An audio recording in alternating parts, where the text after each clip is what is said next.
So, Player One, welcome to the Gaming History Club. My name is Gabby. Sul, and I'm JP. Blubagoo, Player 1. Today we take a deeper look at the history of one of the most beloved and successful game franchises of all time. A franchise that let us play out our most mundane real life fantasies and turned us all into aspiring amateur architects and sometimes homicidal maniacs.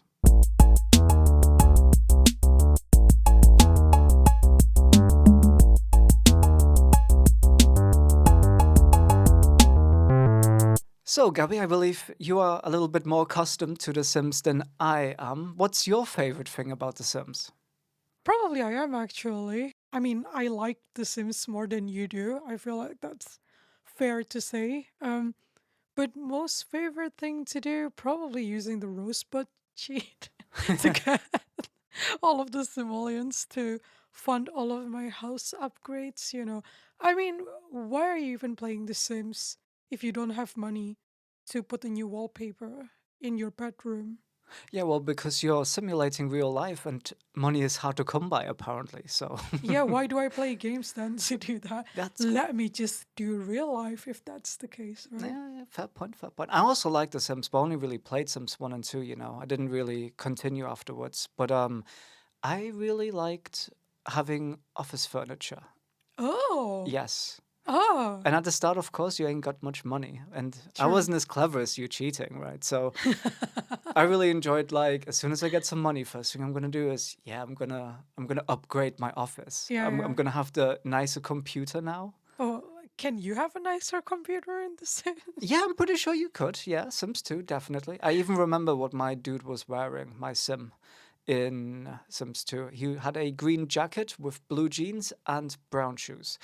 And apparently that's the best I could come up with when I was like 15 years old or something. Apparently, that's the best you could come up with today as well. That's what you were wearing today. It was a green hoodie, not a jacket. The rest Okay. exactly the same.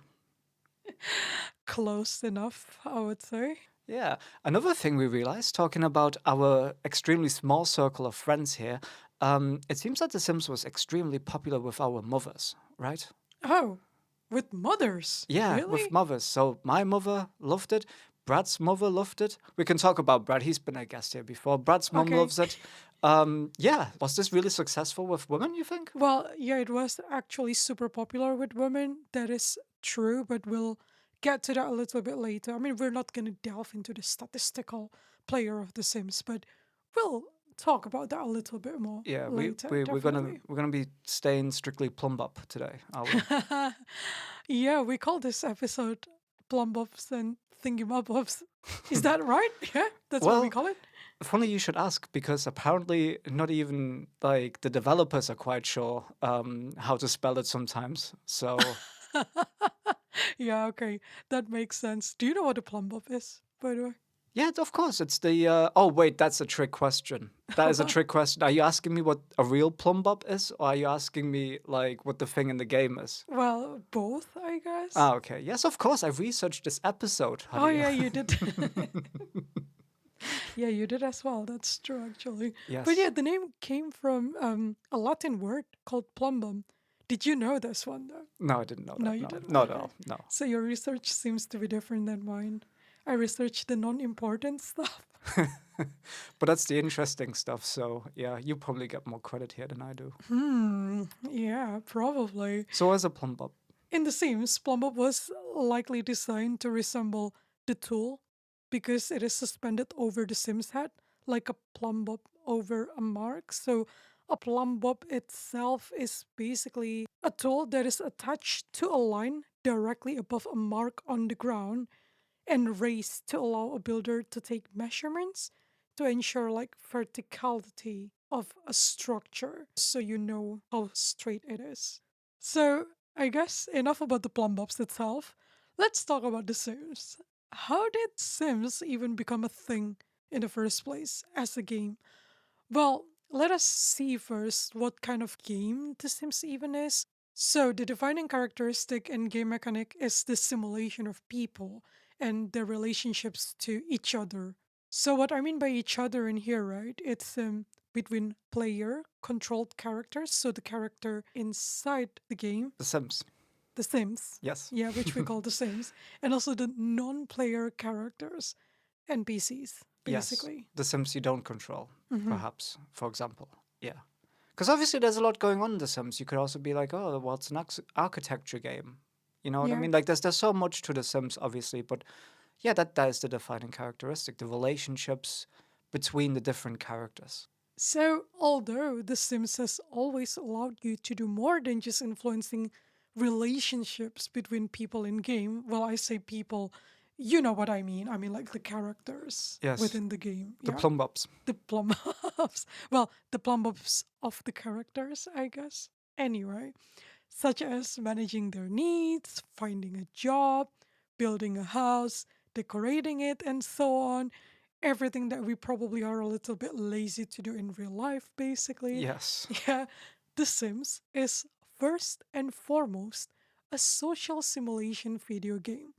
And while the game was the first to really nail the concept and become a commercial superstar, it wasn't actually the first that did this. No, it certainly was not. One of the earliest, if not the earliest example that I could find was a game called Gossip, and that was created for the Atari home computer in 1983 by a gentleman called Chris Crawford, who was at the time an employee of Atari, but is better known for founding the Game Developers Conference in 1988. So this is a massive figure in the video game industry, you know. Um, it still takes place to this day, obviously, and Yeah. without going off on a massive tangent here, in March 2024, it attracted 30,000 people to attend this event. So Chris Crawford, big dude in video games. Um, he was also an early advocate for games to be recognized as an art form because obvious things didn't seem to be always so obvious in the past. I mean, Yeah. we obviously know this now, but yeah. However, it should be noted that it's a bit of a mystery whether the game Gossip was actually ever released properly because a combination of how the games were released for the Atari home computer and also because if 1983 sounds kind of familiar, yeah, that's also when the Atari crash happened, the video game Oh. market crash. So there's a little bit of uncertainty, but it is definitely available to download and play. It was actually made. It is a real game. So, yeah, Gossip in the game, you play as a character and you can call 7 other people and choose another person to gossip about. Ooh, fun, huh? Stacy, that ignorant little swine. Oh my god. No offense to any Stacy out there. No, Stacy, much love to you. It was just you have to pick a name. You know what I mean when you do this kind of skit. So So you can pick 5 different responses, ranging from negative to positive, and the NPC would share their feelings about that character too. So literally, like you're gossiping about a friend, yeah, basically. yeah, Yeah. totally, exactly that. Or your neighbor, whoever you want. But yeah, each NPC wants that his friends, quote unquote friends here, share the same opinion and were negatively influenced by their enemies' opinion. Well, we don't know what this concept of enemies and friends. It's more like NPCs who you agree with and who you disagree with. Yes, yeah, absolutely, yeah. So you want to share the same opinion with like-minded people, kind of, I Yeah. guess. Yeah. So each character was like an influencer in a web of relationships. You're trying to like, yeah, you should hate that person too, type of deal. You know what? You know the concept of gossip. I don't need to tell you about that. Yes, I absolutely understand gossip. This is true. I'm intimately familiar and victim of gossip a lot. Yeah, I'm not talking about the game, right? Literally gossip. I mean, Yeah, yeah, yeah, yeah. yeah. So when you think about gossip and Sims, like what are the similarities other than just the social interaction? It was difficult during development to get other game designers behind that idea.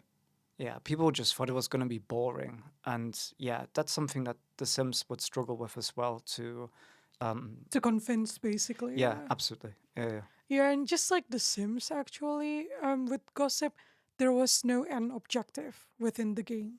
No, that's true. A bit of a running theme, actually, as we'll see with the next game that I want to talk about, another predecessor to The Sims.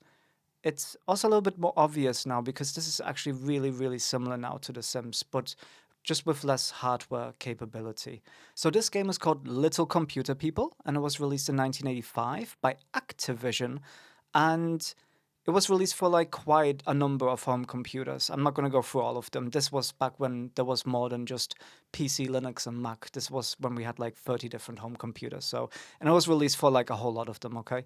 It was designed by David Crane, who previously also made Activision's bestseller Pitfall back in 1982. So, another big name developer working on this. And the game features just a single screen with the side view of the inside of a three floor house. Quite appropriate for 1985. I don't know how much you can do back in 1985. Yeah, so in the game, a character goes about his daily routine, like watching TV, cooking, but the player is also able to interact with him and ask him to do things. So us as the player can do that with the character in screen.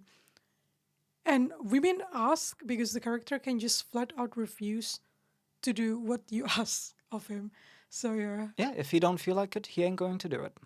So the character has needs that need to be met and may even write you a letter that explains how he feels. By the way, why I said he all the time, because from all of the game footage that we can find, it's all male character.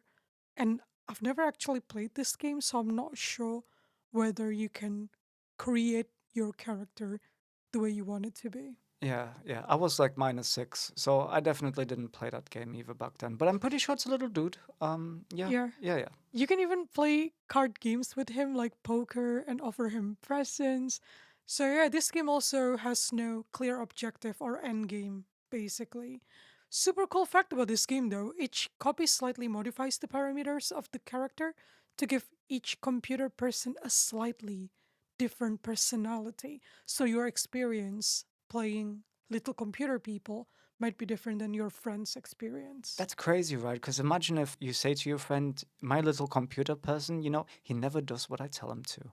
And then your friend's like, come on, he's such a nice guy. He always, almost like 9 times out of 10, he does exactly what I ask of him. And it's almost like you can't even get each other. Like, are we even playing the same game here? That's pretty Yeah. funny. Yeah. The marketing and the manual for the game really lay heavily into this kind of thing as well, because they were basically saying this is a real person that lives inside of your computer. And the game is just showing you that little person actually being in your computer, which is very creepy, if you ask me. Yeah, I would be Yeah. afraid of that. Yeah. When Retro Game Magazine asked David Crane in 2004 about the influence this may have had on The Sims, he said that almost everything we touched in those days could be constructed as the precursor to something on the market today. So rather than go there, I simply acknowledged that I took the first baby steps towards the simulation genre when I added human like interactivity to Little Computer People. And what an awesome answer to give as well. To be like, yeah, but everything we did back in the day influenced what came afterwards. But I'm still gonna be humble about this fact. What a really cool answer from David Crane, honestly. Yeah.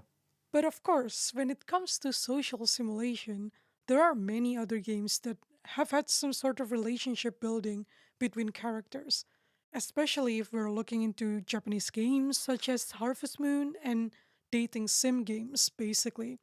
But the gameplay mechanics at their core are quite different and often decision branch based rather than dynamic. So it's not really like, oh, you can talk about this, you can talk about that. But It's less yeah, fluid. It's not as dynamic. It's more like, oh, if you chose this answer, I will yes, continue down the path of liking you. And if not, then no. It's not as yeah. exactly. Like Mm. Harvest Moon, for example, it depends on like what you grow. Yeah. It's I mean it's not dumb, but like it's very straightforward and cold, Yeah, as compared to like the social sim games, quote unquote. Yeah. yes. But yeah, we wanted to give an honorable mention to those games as well, to those Japanese games like Harvest Moon and dating sim games, as I mentioned before, as social simulation genre as a whole as well, because it's not really only just games like Gossip or Little Computer People And then The Sims, and then like The Sims. there's a Yeah. big history here, but yeah, Gossip and Little Computer People, they're just the two that are most similar Yeah, to The Sims. Yeah. definitely. Mm.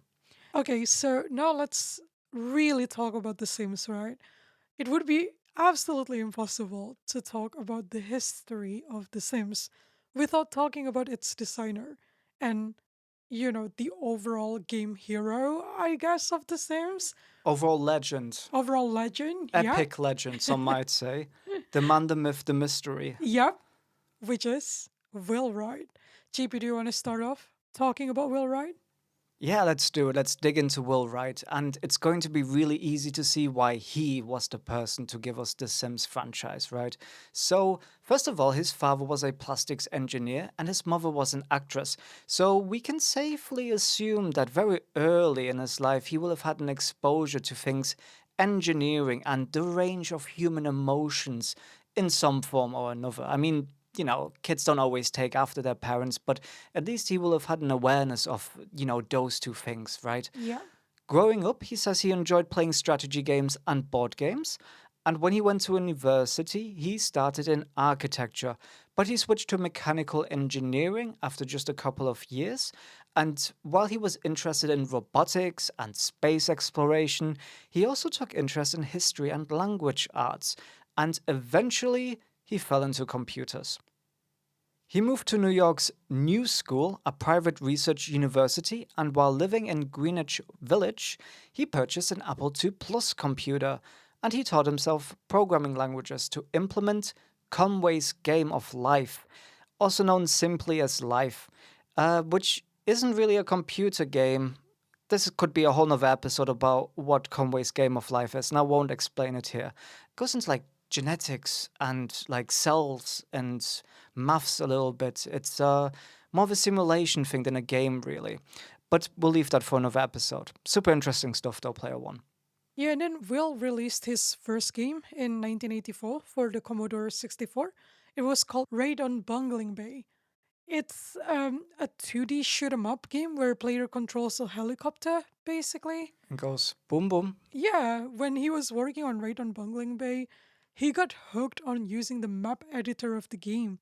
It's a program that would allow you to create and edit levels, and he basically enjoyed using the map editor more than playing the game itself. But whilst playing this game, Will became interested in urban planning and came to wonder if players would enjoy constructing and building cities themselves too, basically as much as he enjoyed building the map for the game.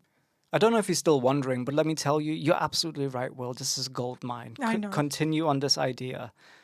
With Raid on Bungling Bay being successful enough to allow him freedom to pursue further projects now, he co founded Maxis together with Jeff Brown in 1986 and designed the flagship classic SimCity released in 1989. And we're going to have to gloss over a lot of history here with Maxis. But yeah, SimCity came forward and it was a massive success and obviously deserving of its own episode. But we have to cut to the chase here, unfortunately. SimCity was hugely successful, and Maxis found a unique identity now in the games world as well, especially considering that all their games didn't have a clear objective. You know what I mean? Like people would be like, "Oh, it's like a sim game." You know what I mean? Yeah. Like that's literally what people would say. It's like one of those games, They spawned several more after SimCity, though SimCity was definitely the most successful, but they also had Sim Earth, Sim Ant, Sim Life, and Simcopter.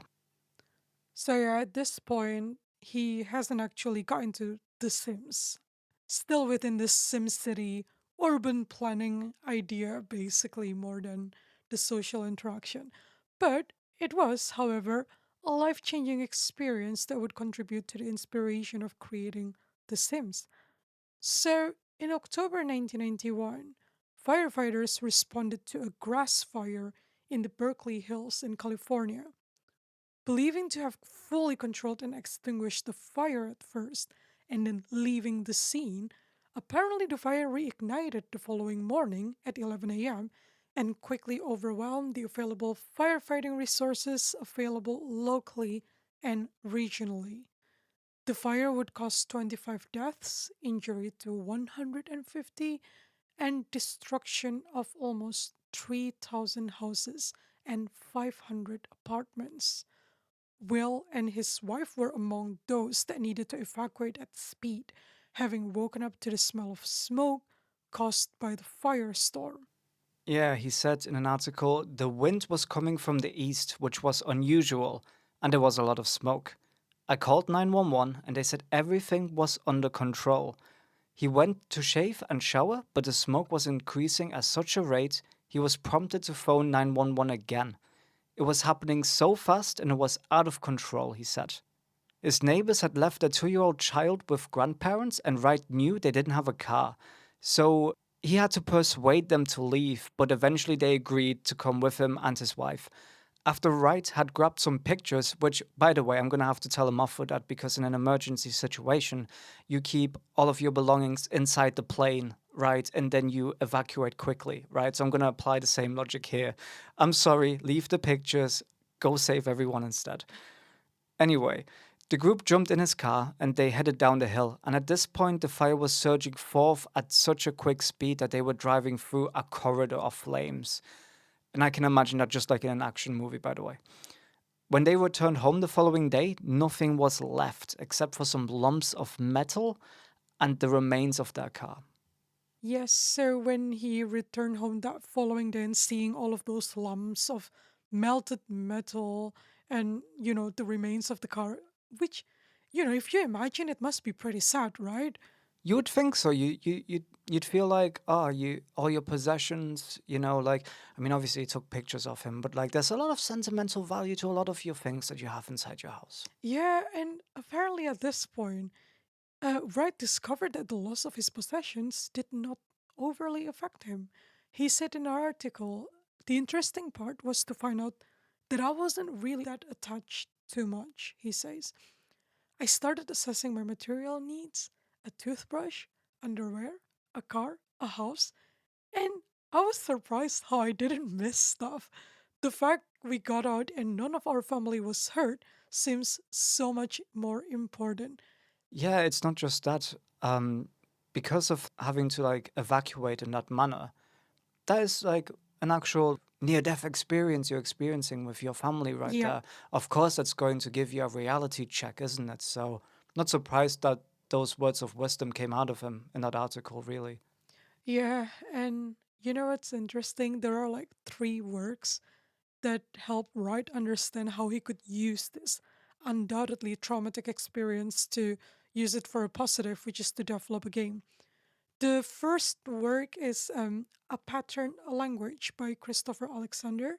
It's a book on timeless ways of building to create satisfying living space. The second work is by Abraham Maslow in 1943. It's a paper called A Theory of Human Motivation, which describes a pyramid shaped hierarchy of human needs. You may remember this seeing in school, basically. It's like a Oh yeah, I triangle. think so. Yeah. Yeah, the triangle. Yeah, I guess like food is at the top, and then the Yeah. next layer down is like shelter. Yeah, that's that, isn't it? I You know think. what? I can't remember what they say, the pyramid of human needs, but yeah, it's something like that. And lastly, the third one is Charles Hampden Turner's Map of the Mind that compares 50 theories about how the human mind operates. So, with a combination of his experience and also reading them three works, this really kicked off the idea in his head of a virtual dollhouse, but with a heavier focus on the people living inside of that virtual dollhouse. First, when the idea was being developed, he was thinking about calling it Home Tactics, and it would incorporate his experiences from having to rebuild and refurnish his home.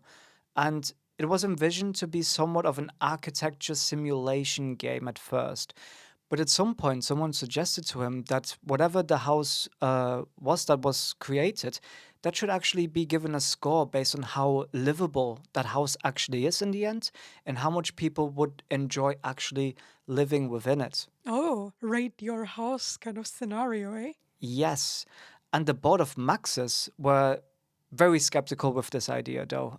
Just like in gossip, and I'm sure little computer people as well, people were just not buying this idea, which I find quite surprising. I mean, this is the dude who came up with SimCity. It also has no objective.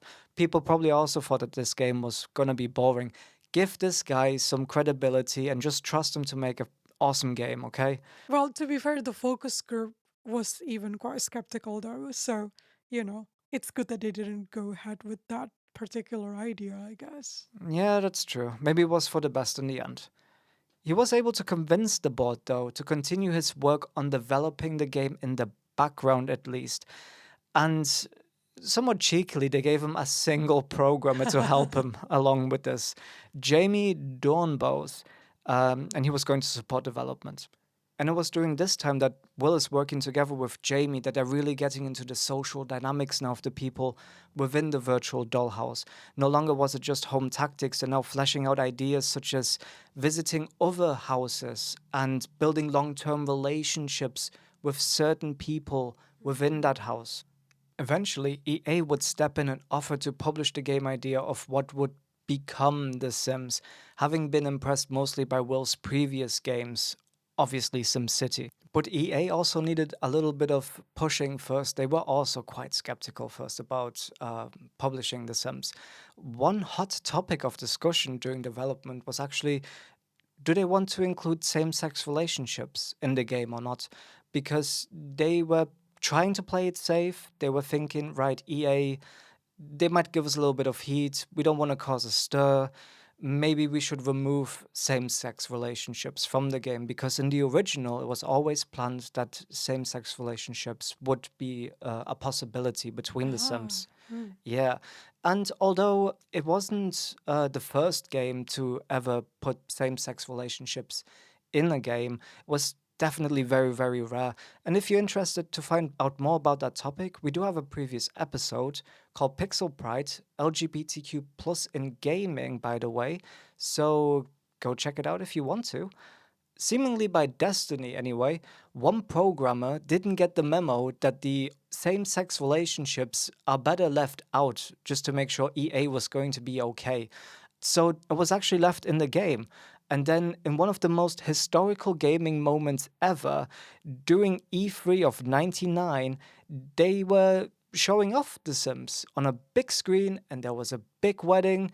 And during the ceremony, it was two female Sims who fell in love with each other and kissed right there on the spot, and the crowd went wild. And I think the big positive publicity that that got definitely gave EA that last little push to be okay with releasing The Sims. And yeah, finally, The Sims was released in February 2000 for the PC. Woohoo! Wait, woo means something else in The Sims. Yes, Shouldn't talk about it, but okay. And it certainly took the world by storm. It quickly topped the charts shortly after launch and became 2000's best selling game and continued to be the best selling game through 2001 as well. And by 2002, it was the best selling PC game of all time and it was displacing Myst. yeah, well, I'm happy for that because I was never smart enough to play Myst in the first place. So, Yeah, by the way, Player One Myst is a point and click adventure game. yeah, yeah, you could, point and click. In Yeah, short, yeah, yeah, basically, definitely an it's an adventure adventure game, game. Yes. adventure puzzle game. Yeah. So, Will Wright attributed the game's success to its appeal to the casual gamer and female gamers, who apparently made up 60% of The Sims players. We're talking about back then, by the way, so we don't really know the demographic of Sims players nowadays, but that was certainly the case back then. Nice. I have a feeling it's going to be closer to 50-50 now somehow.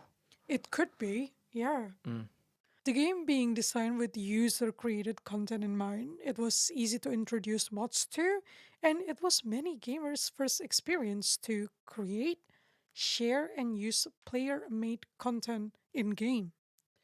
Fun fact, by the way, Player One, the iconic Simlish language was created by Will Wright as he believed that the real world English phrases being spoken over and over again in game would quickly get tedious for the players, which I totally get this concept. Yeah, smart, very smart. Very smart. No Mm. one wants to hear all the time their Sims to scream, I'm hungry, please feed me, right? Yeah, I mean, especially for the time as well, it would take a lot of memory to have like a lot of dialogue happening in your game. Yeah. Definitely. And that idea was first conceived during the development of Simcopter back in 1996.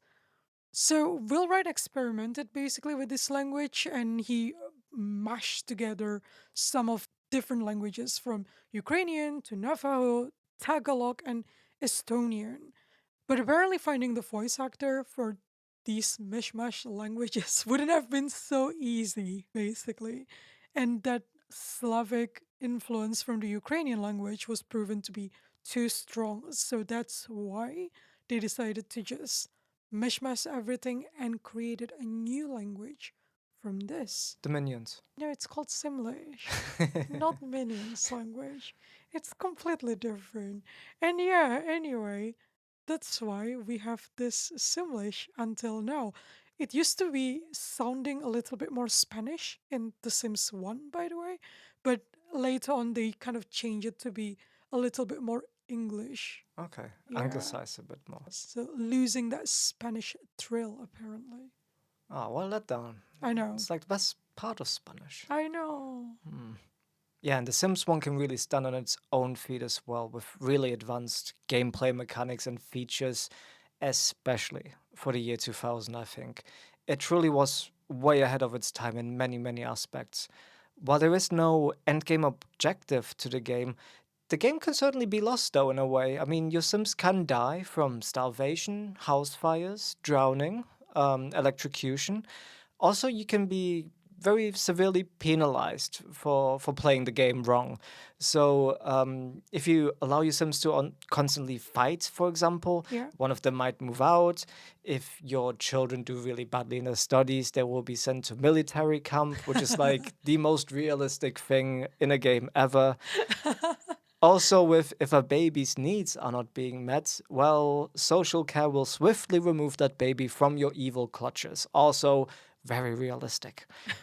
The Sims can be set to automatically go about their day, but they do not efficiently prioritize how to meet their own needs efficiently. So they will need your intervention just to be like successful.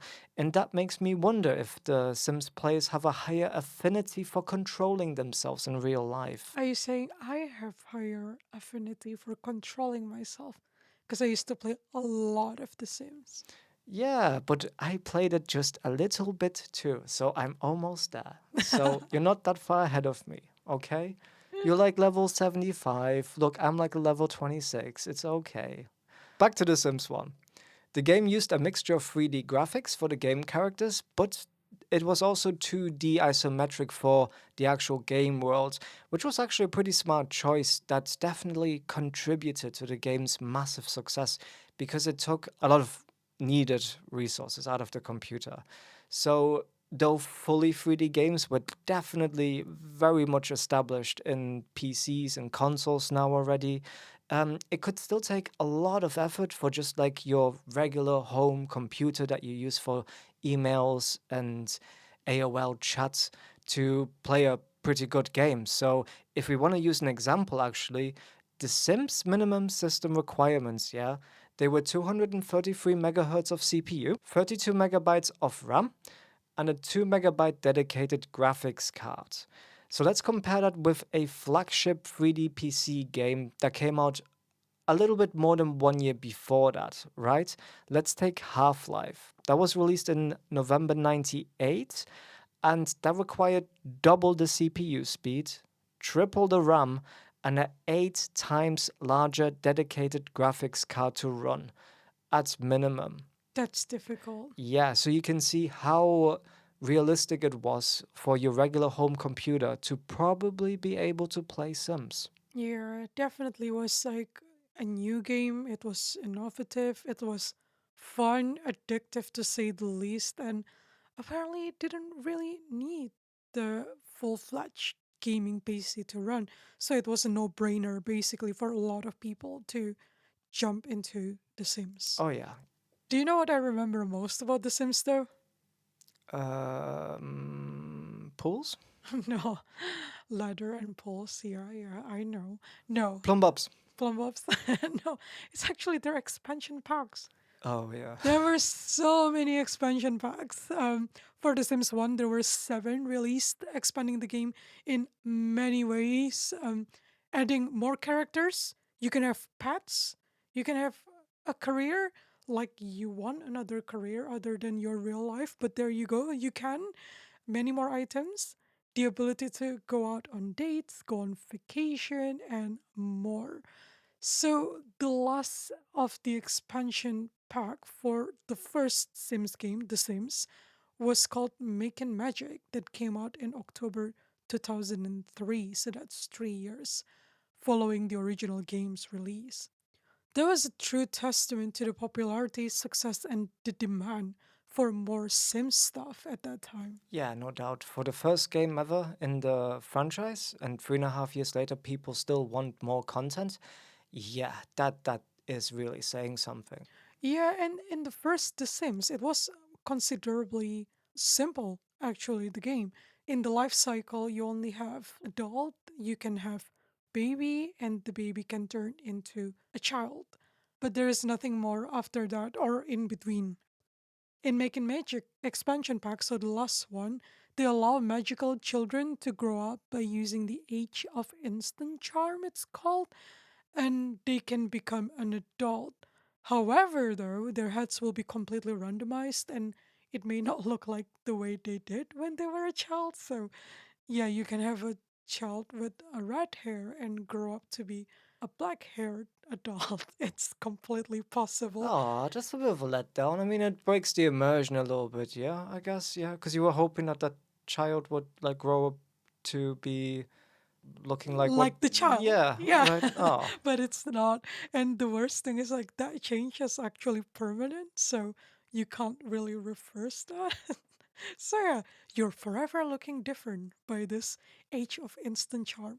That's because it's magic and not natural, I guess. yeah. So your beloved child will just end up another adult without a ladder in the pool. Oh, Hmm. We are just talking about the main games in the franchise, right? But let's take a quick look at what Maxis and EA were cooking up next, actually, because it's quite interesting. They wanted to make a massive multiplayer online game out of this, and on paper, I can totally understand why they would want to do that.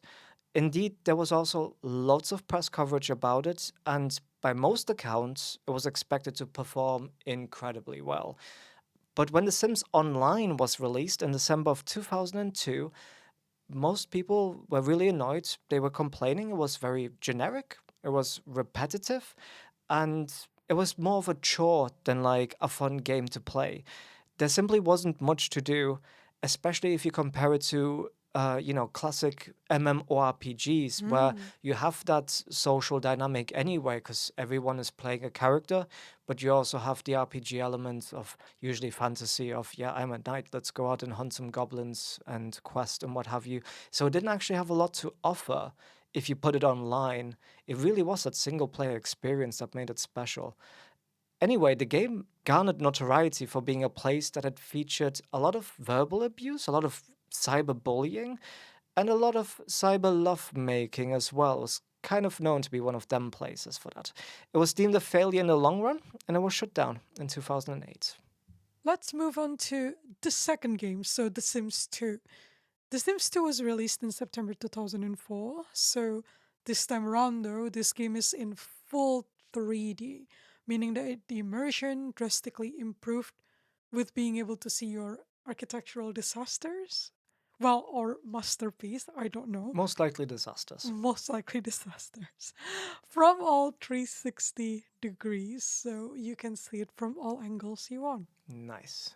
Love it. More emphasis was put on the personality of the Sims as well, so now they form memories of meaningful life events. They had unique desires and anxieties, and they could be family oriented or a power hungry chaser, and a lot more. So it's basically becoming more and more realistic. I guess in a way it's adding more depth, isn't it, to the original neat, outgoing playful and nice personality types. There wasn't a lot there in The Sims 1 with personality types, was there? No. And they were all, if you think about it, they were all very positive. Like, pick your positive personality type. Yeah, like, are Mm. you neat? Are you outgoing? Are you playful? Are you nice? But yeah, it's only that. Yeah, desires and anxieties, on the other hand, well, that's very subjective, isn't it? Some might say that a certain desire, not very good. Yep. And anxieties, yeah, well, same thing, like real human depth, yeah. Yeah. Another thing is genetics started to be introduced in the game as well. So previously, the baby that the Sims produced could look more or less like anyone, basically. But now the babies will even inherit the personality traits of the parents, so it goes that one step further than just the looks. While the original game featured babies that turned into children but couldn't grow into adults, The Sims 2 had 6 life stages. From baby, they grow up into toddler, child, teen, adult, and elder. Additionally, an extra young adult life stage was featured in the University expansion pack, which was actually the first expansion pack, so it was really early in the game that you can grow into young adult from teen. Yeah, The Sims 2 was definitely just as successful as the first, and it heavily improved on the base concepts from the original. It sold more than 1 million copies in the first 10 days of release, and that was Wow. actually, yeah, it was breaking a record at the time for 1 million in just 10 days. Incredible. It managed to break out of the computer platform now as well, and to be quite frank, was like absolutely everywhere. So PS2, Xbox, GameCube, Game Boy, Nintendo DS, PSP, mobile games, not smartphone games, not Hmm. app games, mobile games. And there were even Sims 2 mini games playable on iPods somehow. Don't ask me why there was Sims 2 mini games on iPod. Oh, and speaking about Plumbobs, the PSP version also featured Dr. New Low, who could control the Plumbobs and other characters. Very mean. Yeah. So does this mean that the Sims know that the Plumbobs exist? Yeah, apparently so. That's creepy. Yeah. Wow. The Sims continued the expansion pack trend, of course, with 8 major overhauls, and that includes going to university, with the young adults life stage that we mentioned. They also added businesses and apartments, but they also had like not so big expansion packs. They also had stuff packs, is what they're called. And they just basically added new items to the game rather than new gameplay mechanics. And some of them were kind of really quirky too. Like, so we had one that was IKEA home stuff, and that just feels like a match made in heaven. Yeah. Sims and IKEA. And I think there were quite a lot more actually because there were also editions of the games coming out with a mix of the core games and specific expansion packs basically. So this is why people always thought like the Sims have 100 expansion packs or something, but no, it's actually more of like combination of those expansion pack Yeah. released with the core game. So now let's jump into The Sims 3 that was released in June 2009. And while Sims 2 heavily improved on the personality of the Sims characters, so they were deeper, we were talking genetics, so your babies could also adopt some of your own fears and desires and anxieties. The Sims 3 focused a lot more on the open world instead. So while in the previous games you would only be able to load up one lot or one house at a time, in Sims 3 the player is free to move around and explore the entire neighborhood without any pesky loading screens. It's all happening right there at the same time. Everyone continues their lives with or without the player's input, including forming new relationships and having children. It could all be happening whilst you're hovering in a different house doing some other stuff.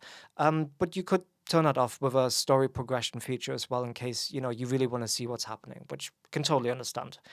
A tool was added to the game called the Create a Style that allowed players to change patterns of individual objects and clothing. So you're getting a lot more customization options available now rather than just, here's the same sofa, red, blue, yellow. Yeah. You could also be like, oh, I want the zebra pattern on this yellow, or like, no, I want the leopard with red instead. Lots more customization options opening up now as well. But personality was also reworked. Now personalities weren't such like a cold points-based system. There was a completely new system now based on unique traits instead that would influence behavior and lifetime wishes even. But of course, it's not The Sims without their expansion packs. No, it No. wouldn't be. No. This time they even doubled down on it. There were 11 of them for The Sims 3.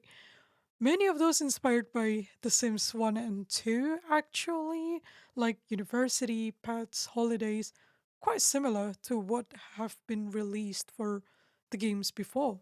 Yeah, I don't want to be hard on the Sims franchise, but I would say it's a bit of a shame. You're recycling the same expansion ideas. So the Yeah. Sims 2 had pets, right? So in the Sims 3 on release, could I please have my pets again? Yeah, and Yeah. apparently, no, you need to wait for the expansion pack to enable that, which is a bit of a shame. I think I agree with you on that because I think the expansion packs from the games before becoming a little bit like the expectation for the base game after. I'm not saying all of them have to have make and magic, for example, but I guess it makes sense that you want some of the feature to stay. Yeah, definitely. Especially if I think about pets. Like that feels like that should be a base game I thing, know, don't you yeah. think? Yeah. It feels like part of the house type of deal. Yeah, definitely. Yeah. Maybe not like university. I can see why that could be like a whole little side thing, but come on, give me my pets. I want my I know. doggy. Yeah. Exactly. Yeah.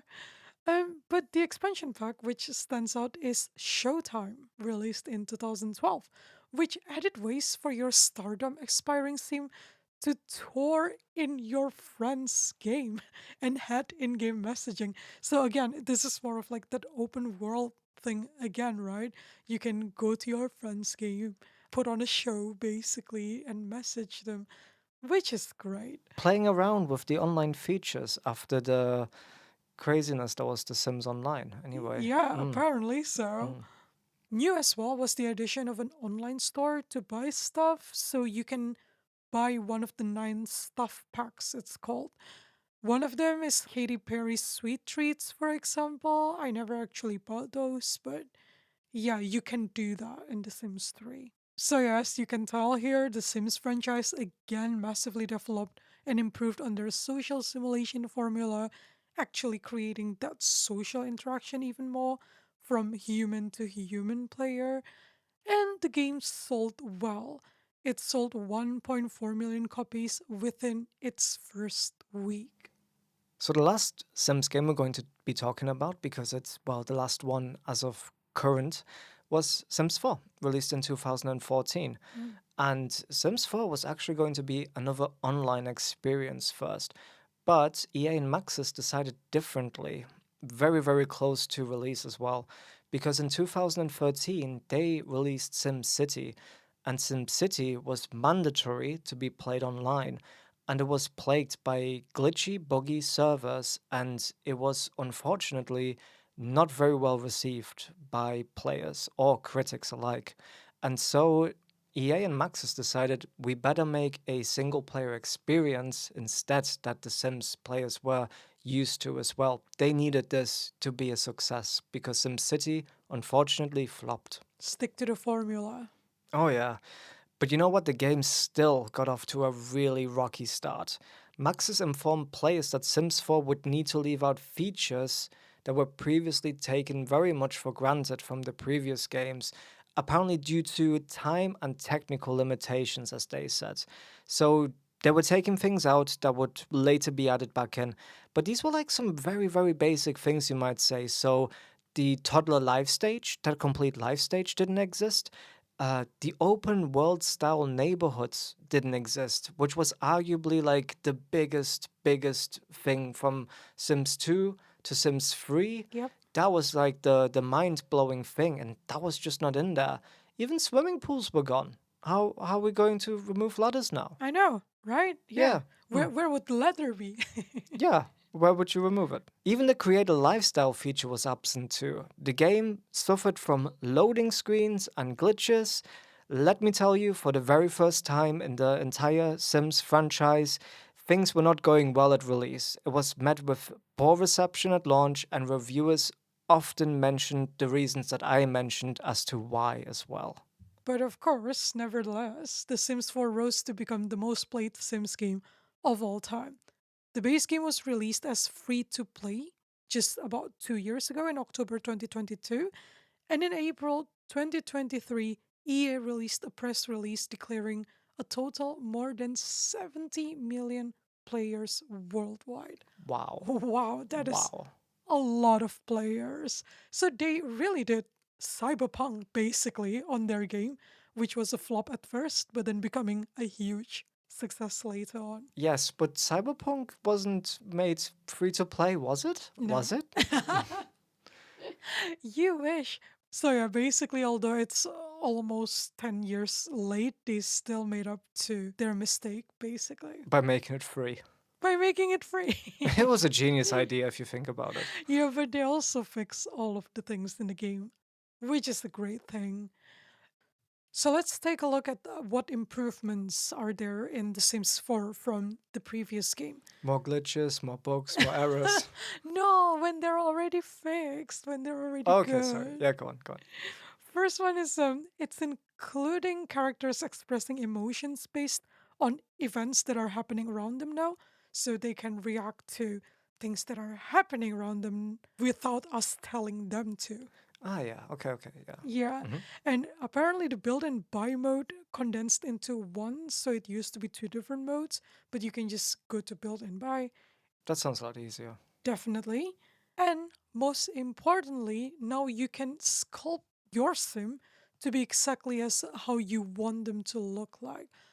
It's like Fallout 4 mechanics basically, where you can just change how the nose look like, but not from predetermined options. Yeah. So it's like literally putting your hands on someone's face and Sculpt it the way you nice, want it to, nice. which is pretty cool. But the most important thing is that they get rid of the bugs. Yes, and it's actually becoming playable. But of course, we couldn't leave here without first talking about the expansion packs, right, Gabby? Ah, yes. Still many expansion packs. It has turned into like an actual maze of expansion packs too now, because there's like 4 different categories too.